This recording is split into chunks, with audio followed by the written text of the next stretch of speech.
It's hard to write meaningful dialogue, especially in a game where the story can go on for hours. However, a character's final words as they head off into the light can stay with us for years. Many characters have come and gone in video games, but the dying words of these 15 will stay with us forever. For better or worse. Spoilers ahead. The eternal gratitude of Face McShooty, Borderlands 2. Borderlands 2 had some pretty fun missions, even if many were the typical fetch quest that required going here, killing this, finding that. It was the writing that solidified their presence though, and this is no exception. Face McShooty in Brick's camp has a simple request. Shoot him in the face. He'll go on and on about how he needs it, wants it, and so on. So when you finally deliver and blow his face clean off, the resounding "Thank you" is all the more hilarious. Heroes, Assassin's Creed 4, Black Flag. The ideals of Edward Blackbeard Thatch were pretty simple. He wanted a world where men could be free. Unfortunately, this is the age of pirates and piracy is outlawed. Following an infiltration onto the Royal Navy's man-o'-war to make their escape after a sudden attack, Edward and Blackbeard run afoul of soldiers. Blackbeard tells Edward that, in a world without gold, we might have been heroes, before being cut down for good. Arthur Morgan's Everything. Red Dead Redemption 2.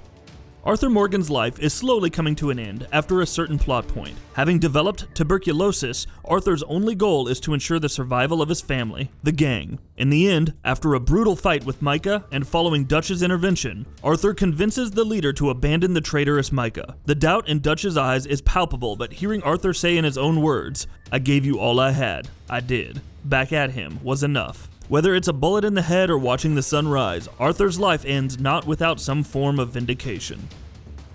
Only one boss, only one snake. Metal Gear Solid 3, Snake Eater. Following the defeat of the boss, she urges Snake to kill her. It's an inevitable decision. The boss must be sacrificed in order to protect the United States after the fallout of Virtuous Mission. As is foreshadowing what's to come next, the boss states there's only room for one boss and one snake. Snake kills the boss as the field around them turns red. Later, Snake learns that the boss defected under the order of the United States government in order to find the location of the philosopher's legacy. Snake returns to the United States a hero, awarded the title Big Boss for his efforts, but heartbroken at how his mentor and thousands of others were sacrificed in the name of patriotism. Dom's Sacrifice, Gears of War 3. We like to rag on Dominic Santiago's AI in the first Gears of War, but what happened to his wife Maria in Gears of War 2 was just tragic, especially when it led to him euthanizing her. In Gears of War 3, Dom seems more or less like a man on edge, but he still looks out for his own people. When the squad is overrun by a Locust and Lambent, Dom commandeers a truck and rams it into a fuel tanker, causing a massive explosion to take out all the enemies. However, he also kills himself in the process.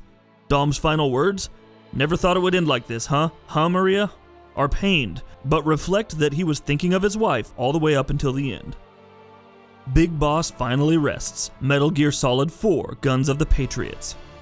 The story of Big Boss forms the backbone of the Metal Gear franchise, even when Solid Snake is our introduction into the Solid side of it. There's always been a significant friction in their ideologies, but in Metal Gear Solid 1, Snake is revealed to be his clone, a product of L'Enfant Terrible. Despite their absolute distance, it only makes sense that when Snake is ready to take his own life at the end of Metal Gear Solid 4, who should appear but Big Boss, alive after so many decades. After giving Snake a new lease on life, however temporary, Big Boss falls victim to the new strain of fox dye in Snake's body. After so many years and so much conflict, Big Boss finally acknowledges Snake as his son and brother-in-arms, taking one last puff off a cigar and saying, "This is good, isn't it?" before fading away for good. Father to Son, Assassin's Creed 3. Haytham Kenway's introduction in Assassin's Creed 3 is slow, but well done. So when it's revealed that he's actually a Templar, the split in loyalty between him and his son Connor is all the more pronounced. Haytham feels diametrically opposed to Connor, attempting to replace George Washington with Charles Lee. Father and son subsequently duel, and the former is left defeated. It's then that he drops those memorable last words. "Don't think I have any intention of caressing your cheek and saying I was wrong. I will not weep and wonder what might have been. I'm sure you understand. Still, I'm proud of you in a way. You've shown great conviction, strength, courage, all notable qualities. I should have killed you long ago." If nothing else, Haytham admired his son, even after being struck down by him. A New Beginning, Mass Effect 3. New beginning, for all of us. As Mordin Solus faces his demise, loading up the cure for the genophage, there are a lot of things to keep in mind. This is the end of a beloved character in the series, but also redemption for someone who modified the genophage to keep the Krogan sterilized. Of course, his other words before descending to the top, "Had to be me, someone else might have gotten it wrong," are no less emotional. He really was the very model of a scientist Salarian. Gehrman's Freedom, Bloodborne. Summarizing the trials of Gehrman, the first hunter reveals just how sad his life was. When the scourge had spread and Lady Maria went missing, Gehrman made contact with the Great One to create the doll and the hunter's dream. However, Gehrman was forever bound to the dream and would even cry out in his sleep to be freed. So when you finally defeat him, irrespective of whether you fight the moon presence or not, his words, "The night and the dream were long," symbolize his freedom from what was essentially his prison. And perhaps there's some comfort knowing that he could be reunited with Maria in the afterlife. The Killing Joke, Batman Arkham City. The Joker has pulled off some pretty crazy nonsense over the years. In Arkham City, he imbibes Batman with his own infected blood, pushing the Dark Knight to find a cure before it's too late for both of them. In the end, with Talia al Ghul dead, Clayface dead, and Batman cured, our hero ruminates on the endless cycle that the Joker perpetuates. Rather than trusting that Batman would cure him, the Joker stabs him, causing the remaining cure to be destroyed. As the Joker lays there helplessly, Batman responds that he still would have saved him despite everything that happened. Of course, the Joker had his last laugh in the very end. Nishiki's Redemption, Yakuza 1. Akira Nishikiyama is supposed to be Kiryu's best friend. Kiryu even took the fall for Sohei Dojima's death and spent years in prison. You'd think Nishiki would be grateful, but he proceeds to shoot Kiryu when he's out and trying to find his missing best friend Yumi. Even in the final battle when Kiryu had fought off Jingu and the Omi Alliance, Nishiki wants to fight him and take the money for himself.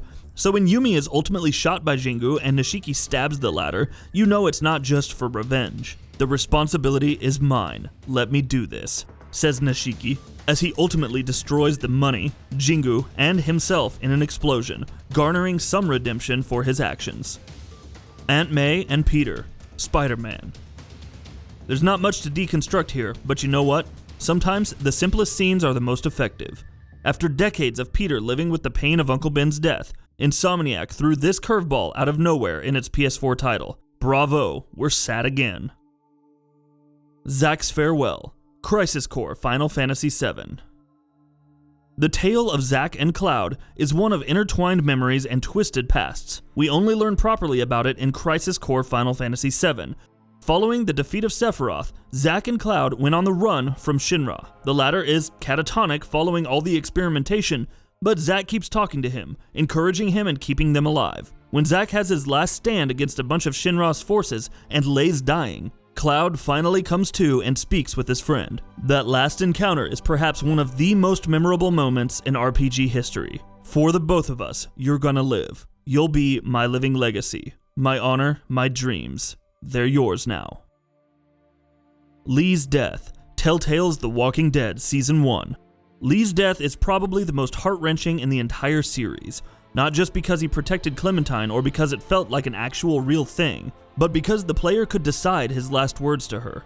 "Keep that hair short" comes from this exchange, but no matter what you choose, whether it's "you'll be okay," or "I'll miss you," or "don't be afraid," the bond between Lee and Clementine would last forever.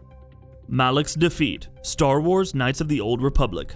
On the cusp of death after being defeated by Revan, Darth Malak ponders about the path that led him here. Could their roles have been reversed? Had Revan not pushed Malak onto the dark side of the Force, could his fate have been different? None of it matters now, of course, as Malak admits that his dream of ruling the galaxy and becoming Master of the Sith was never meant to be his. It might have been yours, perhaps, but never mine. And in the end, as the darkness takes me, I am nothing. And that wraps it up. If you like what we're doing, please consider subscribing to our channel. We upload new videos daily. Also, don't forget to switch on the bell notification icon, that way you don't miss out on any of our videos.